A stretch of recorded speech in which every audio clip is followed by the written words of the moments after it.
سلیم اکمل دہلی سے معلوم کرتے ہیں، ایک شخص نے نماز پڑھائی، اس کے کپڑوں میں 1 درہم سے زیادہ نجاست لگی تھی۔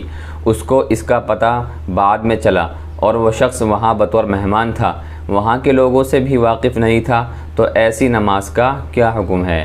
جی ہاں، مذکورہ امام صاحب نے جو نماز پڑھائی ہے وہ نماز نہیں ہوئی ہے، لہذا اس کا اعادہ واجب تھا۔ اب امام صاحب کے لیے ضروری ہے کہ وہ کسی نہ کسی طرح اس مسجد کے لوگوں کو باخبر کریں اور اعلان کروائیں کہ میں نے فلاں دن نماز پڑھائی تھی۔ اس دن نماز میں جو لوگ حاضر تھے وہ لوگ اپنی نماز کا اعادہ کر لیں، اس کو دوہرا لیں، اور یہ خبر جتنی زیادہ لوگوں تک پہنچائی جانی ممکن ہو ان تک پہنچایا جانا ضروری ہے، تاکہ وہ سب حضرات اپنی نماز کا اعادہ کر سکیں۔ اور آج کے زمانے میں ان لوگوں تک اپنی یہ خبر پہنچانا کوئی بعید یعنی مشکل بھی نہیں ہے، لہٰذا کوشش کی جائے کہ ان لوگوں کو بتایا جائے تاکہ وہ اپنی یہ نماز ادا کر سکیں۔